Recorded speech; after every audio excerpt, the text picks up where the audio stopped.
Anda kembali di debat publik kedua calon Bupati dan Wakil Bupati Malinau 2024. Seperti yang sudah saya singgung sebelumnya bahwa masih terdapat 4 subtema yang akan dibahas oleh pasangan calon yang sudah berdiri di hadapan kita ini.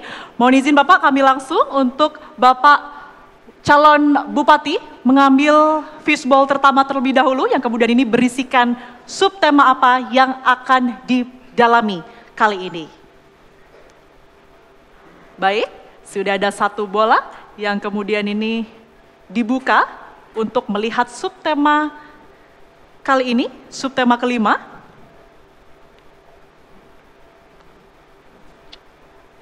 Baik, bisa terlihat di kamera?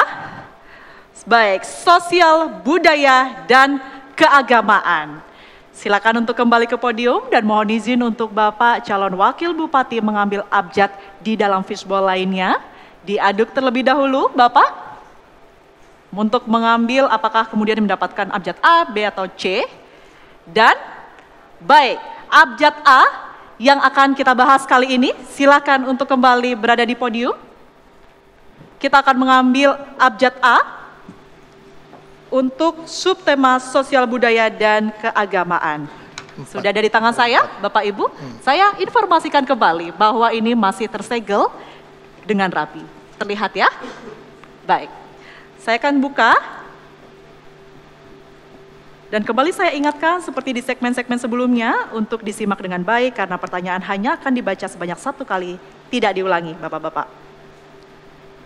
Baik, untuk pasangan calon nomor urut 1, data BPS menunjukkan bahwa jumlah penduduk miskin di Kabupaten Malinau pada tahun 2023 mencapai 6,54%. Data ini sedikit menurun dibanding tahun 2022 sebanyak 6,64%.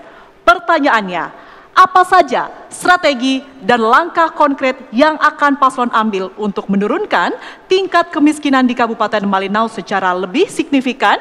Waktu Anda masih sama, 4 menit terhitung sejak Anda mulai berbicara. Kabupaten Malinau pada saat saya dan Pak Jakaria diberi kesempatan oleh rakyat untuk memimpin Kabupaten Malinau, tingkat kemiskinan Kabupaten Malinau berada di 7,2%. Dan pada tahun 2023, tingkat kemiskinan Kabupaten Malinau sudah berada di angka 6,54%. Ya. Dan Kabupaten Malinau adalah kabupaten yang kedua setelah Kabupaten Tulung Agung mendapat penghargaan dari Kementerian Sumber Daya Manusia terhadap pencegahan kemiskinan ekstrim. Nah, setelah itu Kabupaten Malinau. Jadi Kabupaten Malinau telah mendapat pengakuan dari kementerian. Nah, oleh sebab itu strategi yang kami lakukan dalam melakukan langkah-langkah untuk melakukan pencegahan, penanganan terhadap kemiskinan tidak terlepas dari program, visi, misi, dan program inovasi daerah. Ya, salah satu event-event kegiatan IRAU yang kita lakukan, ya, bagaimana keagamaan yang terbaru yang dilakukan di Kabupaten Malinau bisa menghadirkan 5 keagamaan untuk menyampaikan semangat persatuan di bumi intimum ini. Nah, langkah-langkah kemiskinan ini juga tidak terlepas dari program-program yang kita lakukan terutama dalam peningkatan sumber daya manusia. Ya, kita tahu bahwa sekali lagi persoalan utama kita untuk menyelesaikan kemiskinan harus berorientasi dengan sungguh-sungguh terhadap pengembangan sumber daya manusia itu sendiri. Nah, saya meyakini bahwa inilah strategi yang terbaik yang bisa kita lakukan untuk mengatasi persoalan-persoalan yang berhubungan dengan kemiskinan. Nah, oleh sebab itu program Milenial Mandiri memberi ruang kepada generasi muda, program Desa Sarjana, program Wajib Belajar Malinau Maju, ya, adalah bagian dari dukungan terhadap peningkatan sumber daya manusia tadi untuk mengatasi atau menangani persoalan-persoalan kemiskinan itu. Nah, selanjutnya ada program yang berorientasi pada sektor potensi daerah, yaitu pada sektor pertanian, ya, pada sektor perkebunan, pada sektor peternakan yang akan kita rancang ke depan, ya, sehingga seluruh kekuatan di tengah-tengah masyarakat ini dapat dioptimalkan dengan baik. Nah, selanjutnya juga kita tetap memberi edukasi melalui program-program penguatan, ya, penguatan kelembagaan-kelembagaan yang kita sebut dengan program itu adalah program SAGET, ya, Smart Government. Karena sekali lagi, sebaik apapun kebijakan yang pemerintah hadirkan untuk mengatasi persoalan sosial budaya serta keagamaan ini, jika masyarakat tidak diberi peran bersama-sama untuk menganalisa dan memutuskan persoalan itu tidak akan bisa maksimal. Nah, oleh sebab itu keyakinan kami akan mengajak seluruh kekuatan elemen masyarakat di Kabupaten Malinau ini bersatu, ya, untuk bersama-sama membangun Bumi Intimung yang sama-sama kita cintai ke depan. Nah, mungkin ini yang bisa saya sampaikan.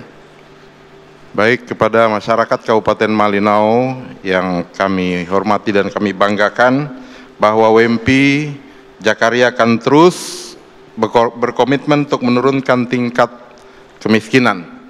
Ada berbagai fokus pelaksanaan, termasuk salah satunya pengembangan pariwisata. Karena pengembangan pariwisata ini jarang terlihat. Sebetulnya potensi pariwisata untuk dikembangkan dalam meningkatkan perekonomian masyarakat ini cukup besar. Terima kasih. Cukup Bapak, terima kasih. Kita berikan tepuk tangan terlebih dahulu untuk subtema kelima kali ini.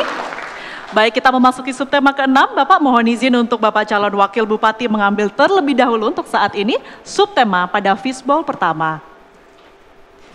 Diaduk terlebih dahulu agar merata subtema yang kemudian ini didapatkan, begitu ya. Baik, sudah ada satu bola. Kira-kira apa kali ini subtema yang didapatkan? Karena kita ketahui masih ada 3 subtema ya setelah ini. Ya, diperlihatkan ke kamera, mohon izin. Baik. Untuk subtema kali ini, investasi, lapangan kerja, dan pengembangan UMKM. Terima kasih Bapak, silakan kembali ke podium. Dan giliran Bapak calon bupati untuk mengambil abjad pada subtema kali ini, investasi, lapangan kerja, dan pengembangan UMKM. Baik, bola dengan abjad C. Kita akan lihat sama-sama kira-kira apa pertanyaan dari para panelis yang sudah disiapkan dalam amplop yang sudah berada di tangan saya kali ini. Saya harus memastikan lagi kepada Anda pemirsa karena ini dipastikan sangat terjaga kerahasiaannya bahwa amplop masih tersegel ya. Kita buka. Baik. Mohon disimak Bapak-bapak. Tercatat kontribusi PDRB Malinau sebesar 12,49% dari total PDRB Kalimantan Utara pada tahun 2023. Hal ini menandakan kurangnya pengembangan sektor produktif lokal, terutama UMKM. Padahal beberapa potensi unggulan yaitu di bidang pertanian dan pariwisata yang apabila dioptimalkan dapat menciptakan lapangan kerja baru bagi masyarakat lokal. Pertanyaannya, bagaimana strategi paslon dalam mengembangkan UMKM sehingga lebih produktif dan berdaya saing di tingkat nasional dan internasional? Waktu Anda 4 menit, silakan. Kami berkomitmen untuk melanjutkan investasi berkelanjutan di sektor-sektor unggulan Kabupaten Malinau. Seperti pada sektor pertanian, pariwisata, dan sumber daya manusia. Ini melibatkan perencanaan strategis yang harus dilakukan dan penerapannya juga mengoptimalkan basis IT atau teknologi. Ya, sehingga produk-produk yang akan dihasilkan di Kabupaten Malinau ini bisa masuk ke pasar-pasar lebih luas lagi. Ya, tidak hanya pada tingkat nasional tapi sudah sampai ke tingkat internasional. Dan proses-proses ini perlu didukung melalui pelatihan. Bahkan kita melakukan pelatihan-pelatihan berkali-kali ya untuk mendukung UMKM yang ada di Kabupaten Malinau. Yang kedua, investasi adalah sesuatu yang paling penting. Ya, sehingga ruang investasi ini pasti akan kita dukung di Bumi Intimung ini, di Kabupaten Malinau ini, dengan rasa kondisivitas persatuan yang begitu luar biasa di Kabupaten Malinau ini. Nah, oleh sebab itu peluang investasi di Bumi Intimung ini, di Kabupaten Malinau ini juga sangat terbuka, karena sekali lagi kami berada di garis perbatasan. Ya, secara geografis ya kami berada di garis perbatasan dengan wilayah sumber daya energi yang kami miliki. Ya, saat ini salah satu adalah energi hijau terbarukan.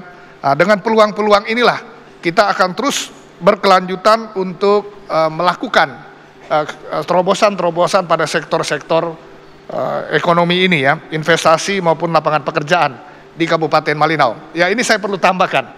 Di Kabupaten Malinau saat ini kita sudah juga memiliki strategi job fair.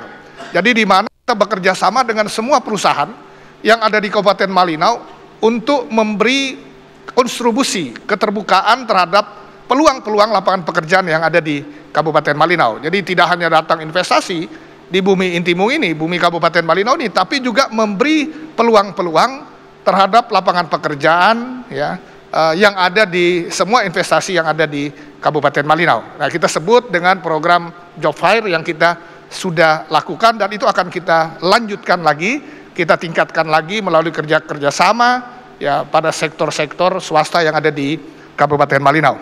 Mungkin demikian. Ya, baik, untuk pengembangan investasi di Kabupaten Malinau, memang di periode pertama WMP dan Jakarta ini masih terkendala karena masih akses internet, terutama dalam rangka pemasaran keluar untuk investasi ini. Cuman ke depan dengan program Smart Government, yaitu penerapan transformasi digital di Kabupaten Malinau, pemerintah daerah ke depan akan mendirikan tower-tower di seluruh wilayah, baik di daerah pedalaman maupun di perbatasan, dalam rangka masyarakat daerah perbatasan dan pedalaman mampu mengakses internet, agar pemasaran produk dalam rangka berinvestasi untuk menjangkau nasional dan internasional dapat dilakukan terus-menerus. Kemudian ditambah lagi pelatihan-pelatihan agar masyarakat, para milenial dengan program Milenial Mandiri bisa mengakses internet dan bisa memasarkan produk-produk lokal. Terima kasih. Baik, kita berikan tepuk tangan yang meriah untuk pasangan calon Bupati dan Wakil Bupati Malinau 2024. Sudah ada 6 subtema yang terlalui dan sudah kita bahas bersama Bapak-Bapak. Artinya masih ada 2 lagi di segmen selanjutnya. Kami akan kembali untuk Anda, tetaplah di debat publik kedua calon Bupati dan Wakil Bupati Malinau 2024.